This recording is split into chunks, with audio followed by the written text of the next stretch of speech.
ओम नमो भगवते वासुदेवाय नमः। श्री गुरुवे नमः। ओम नमः शिवाय। ओम भगवान शिव को और सबके गुरु हैं, उनको मैं कोटि कोटि प्रणाम करता हूँ। माँ शारदे मुझ पर कृपा करें और इस भागवत कथा को आप तक पहुँचाने में मदद करें, और इस कथा को जो सुने उसके मन के शोक, तन के शोक सब दूर हो जाए, ऐसी मेरी परमपिता परमेश्वर से प्रार्थना है। तो भक्तों, पिछली वीडियो में आपने देखा था कि प्रहलाद जी का राज्याभिषेक खुद भगवान विष्णु नरसिंह अवतार करते हैं। कितने सौभाग्य की बात है। और अब युधिष्ठिर को नारद जी कथा सुना है।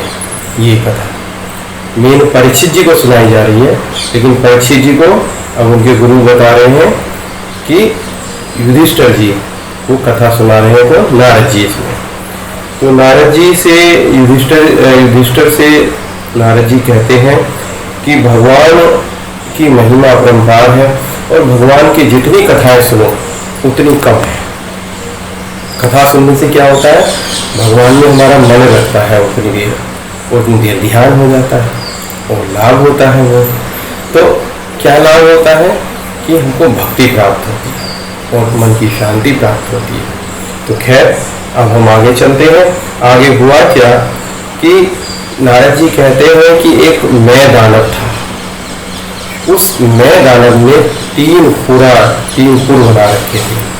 तीन पुर क्या थे? 3 विमान थे, और उन 3 विमानों को ऐसा बना रखा था वो दिखते नहीं थे, कि देवताओं को भी नहीं दिखते थे, और उनकी गति का भी किसी को पता नहीं चलता था। अब क्या हुआ, देवताओं ने राक्षसों को हरा दिया। अब राक्षस क्या करते हैं, दानव क्या करते हैं, दानव उस मैं दानव के शरण में चले गए। उस मैं दानव की शरण में जाके उन पुरों में रहने लगे जहाँ से वो दिखते हैं, और वहाँ से छुप के पार करने लगे 3 पुरों में जहाँ से दिखते नहीं थे, और व्यवस्था खराब करने लगे। अब देवताओं ने कहा कि प्रभु, वो तो ऐसे पुरों में रह रहे हैं, ऐसी जगह रह रहे हैं जहाँ से दिखते नहीं है, और आगे सारी व्यवस्था खराब कर देते, छुप छुप कर अटैक करते हैं। भगवान शंकर के पास गए देवता।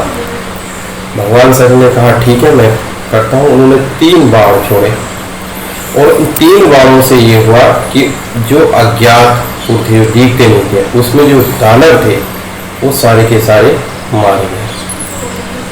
पुर भी नहीं दिखाई दिया, और क्या नहीं दिखाई दिया, ना तो पुर दिखाई दिया, लेकिन फिर भी दानव मारे।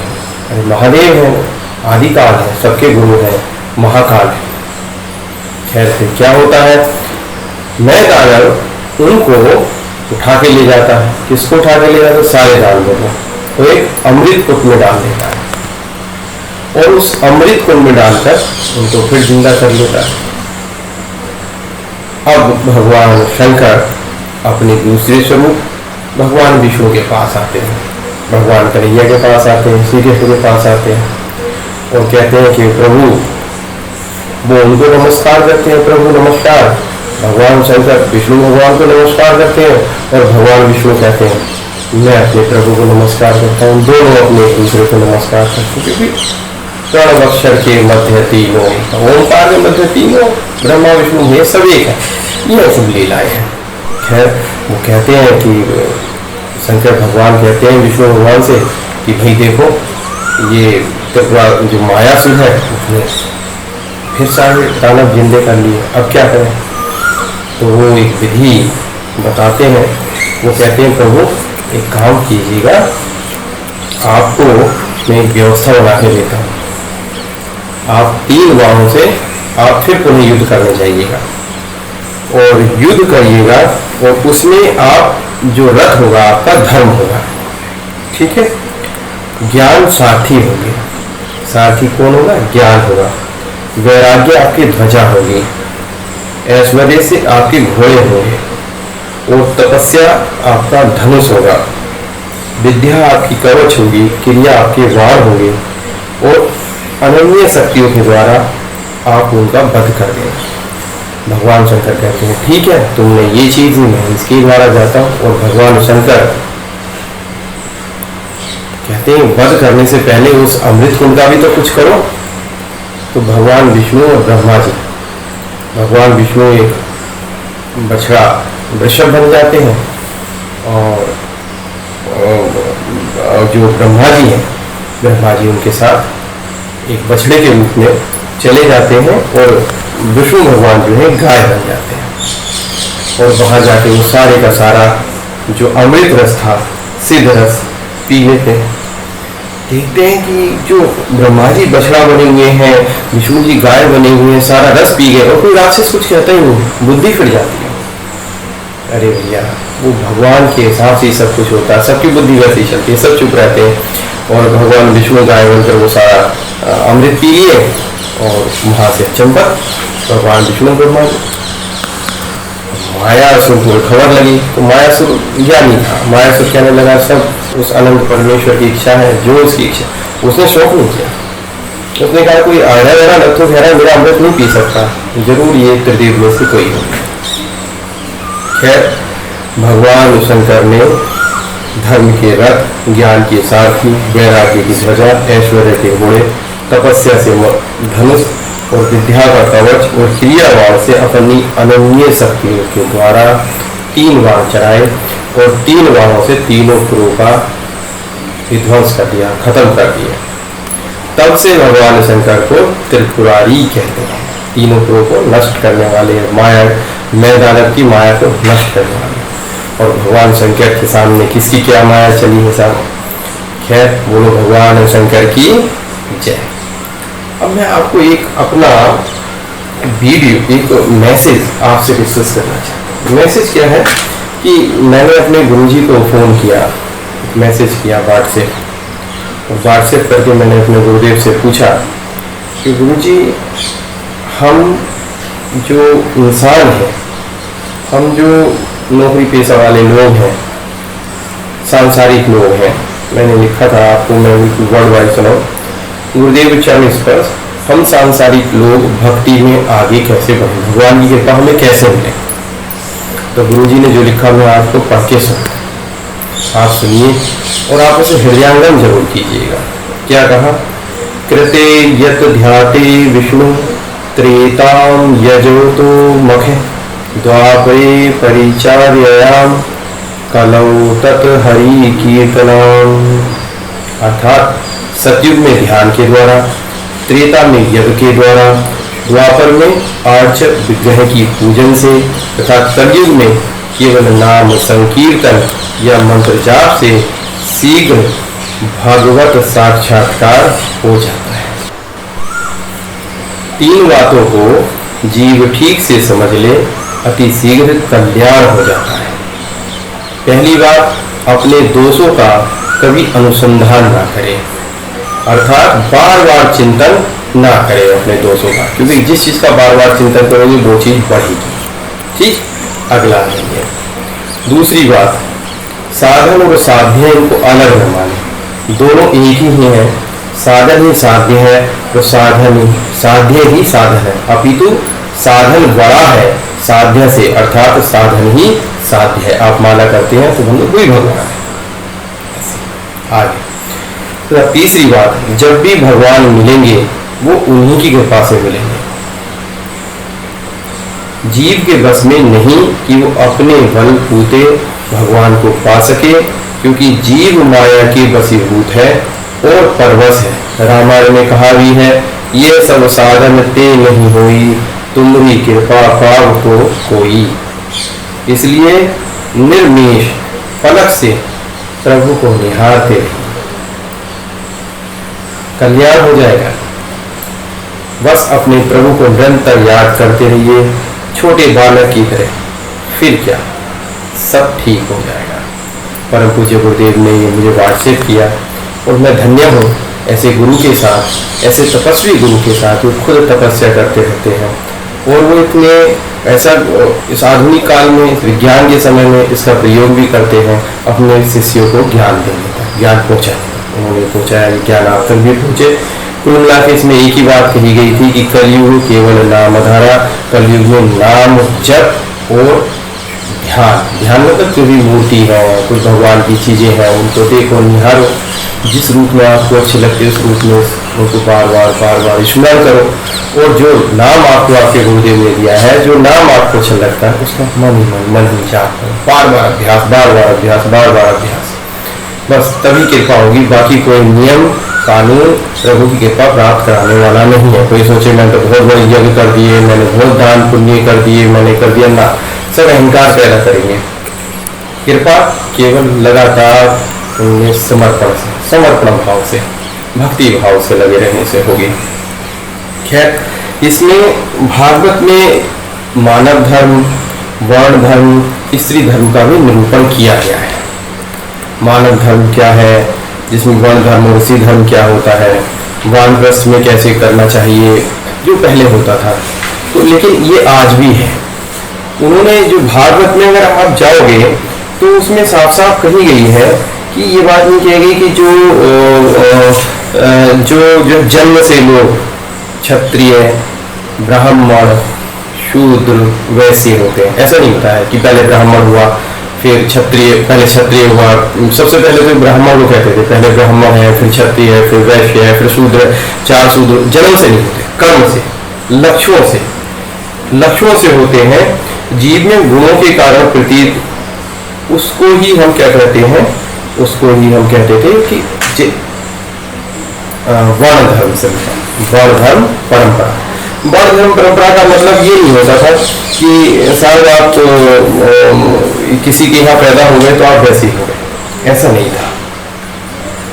भागवत साफ साफ कहती है जिसमें जो लक्षण, देखो किसी में लक्षण होते हैं अपने समाज की रक्षा करने का, शक्तिशाली होगा, वो अपने समाज की रक्षा कर रहा है, अच्छी बात है, परिवार की रक्षा कर रहा है। क्षत्रिय हो गया, कोई व्यापार करता है, बिजनेस करता है, धन कमाता है और उस धन को क्षत्रियों को देता है सुरक्षा के लिए, ब्राह्मण को देता है ज्ञान के लिए, और जो सेवक है सेवकों को देता है विशेषता के लिए, तो वैसे कोई व्यक्ति है पाठ पठन कर रहा है, ज्ञान अर्जित कर रहा है और पूजा पाठ करता है, लोगों के घर जाके उनको अपने धर्म का ज्ञान सिखाता है और ज्ञान अर्जित करता है और दान भी लेता है, ये ब्राह्मण हो गया।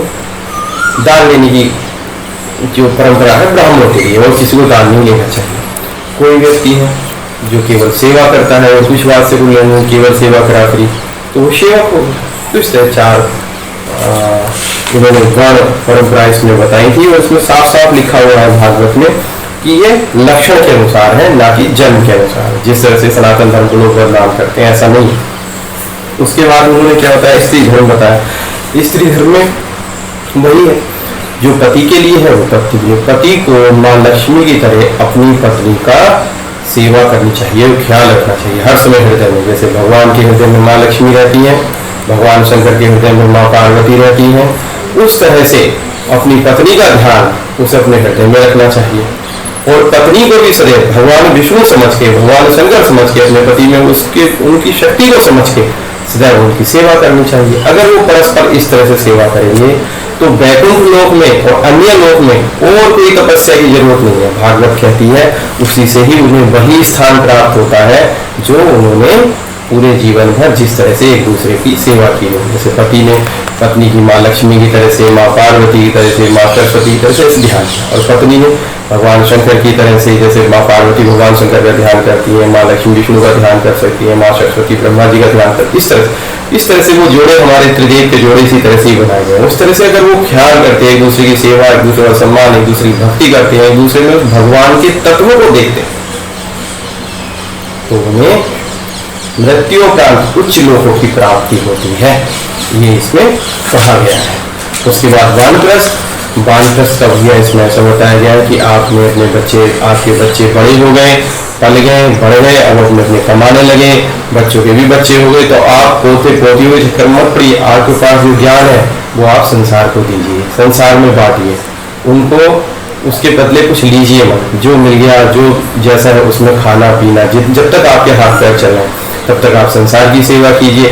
उसके बाद जाके केवल जप और ध्यान पर लग जाइए, और जब आपको लगने लगे कि आपकी बुद्धि, जो भागवत में लिखा है, आपकी बुद्धि और आपका शरीर आपका साथ नहीं दे रहा, तब धीरे धीरे अनशन कीजिएगा। जल और अन्न छोड़ दी। जब आपके हाथ ही पैर नहीं चल पा रहे, आपकी बुद्धि साथ नहीं रही, आप खुद जाके लैट्रिन नहीं कर सकते, खुद जाके पेशाब नहीं कर सकते, खुद पानी नहीं उठा सकते, तो लोगों की सेवा मत लीजिए। आप क्या करिए, भागवत क्या कहती है, अनशन कीजिए, धीरे धीरे उस ईश्वर का जो आपने ध्यान किया, जो रूप अच्छा लगता है ऐसे ख्याल कीजिए, जो नाम आपको ध्यान आता ध्यान कीजिए, धीरे धीरे प्राणायाम कीजिए और धीरे धीरे अपनी प्राणशक्ति को ऊपर उठाते रहिएगा। एक समय ऐसा आएगा कि आप शरीर को छोड़कर अलग हो जाएंगे। ऐसा इसमें बताया गया है, हमारा कोई एक्सपीरियंस नहीं है भागवत में। और अपने जो उचित लोक है उस लोक पर आप पहुँचेंगे। जैसे मान लो नाभि चक्र से अन्य लोक पहुँचा जाता है, हृदय चक्र से अन्य लोक पहुँचा जाता है, आज्ञा चक्र से और सहस्त्रारा चक्र से जहाँ तक आप प्राण को ले जा सकते हैं ध्यान। ये नहीं आप 99 साल के हो, 102 साल के हो, वेंटिलेटर पड़े आईसीयू जा रहे हैं, अरे भैया कुछ नहीं होगा, बच गए तो क्या कर लो। तो भागवत कहते जैसे ही आपको लगने लगे आपकी आयु पूरी होगी, आपने सारा अपने जीवन के सारे काम पूरे कर दिए, बच्चे कामयाब हो गए, समाज को आपने नॉलेज भी दे दी, अब